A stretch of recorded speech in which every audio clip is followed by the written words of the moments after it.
মেয়ে দুল দুটি হারিয়ে ফেলার কথা টেরও পায় না, কিন্তু রাক্ষসী দাসী সব দেখে ফেলে। ভালোই হলো, এখনো সম্পূর্ণ অসহায়। কিছুক্ষণ পর আরেকটি জলাশয়ের কাছে এসে, দাসী, এবার অন্তত একটু জল এনে দাও। দেখছো না কতটা কষ্ট হচ্ছে আমার। দাসী, আজ তোকে দেখায় আমার আসল রূপ। দেখ আমার প্রকৃত রূপ। তোর ডাইনি মা আমাকে মন্ত্রের বাঁধনে বেঁধে রেখেছিল, আজ সেই বাঁধন ছিঁড়ে ফেলবো আমি।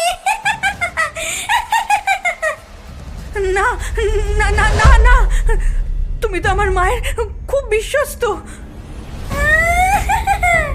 বিশ্বস্ত?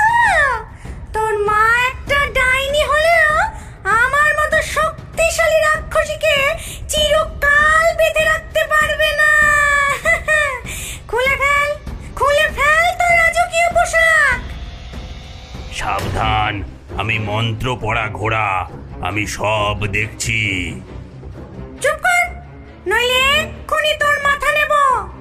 আর শোন মেয়ে, এক্ষুনি শপথ নে, যা ঘটলো তা কাউকে বলবি না। শপথ নে, নইলে। শপথ শপথ নিলাম। ডাইনির মেয়ে ধীরে ধীরে নিজের রাজকীয় পোশাক খুলে দেয়।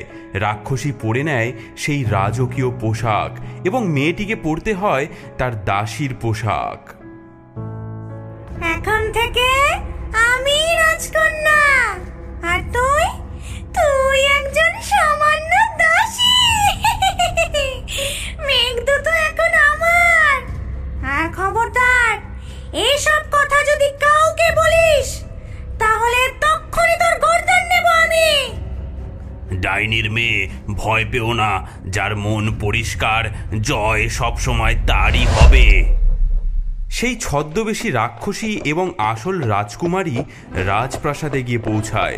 রাজপুত্র এবং বৃদ্ধ রাজা এগিয়ে আসেন। কি অদ্ভুত, কোণে সাজে যে এসেছে তার সঙ্গে এমন ছিন্ন বস্ত্র একজন কেন? স্বাগতম আমার প্রিয় কোণে। ধন্যবাদ প্রিয়তম, এতদিন পর দেখা হলো। ওই মেয়েটিকে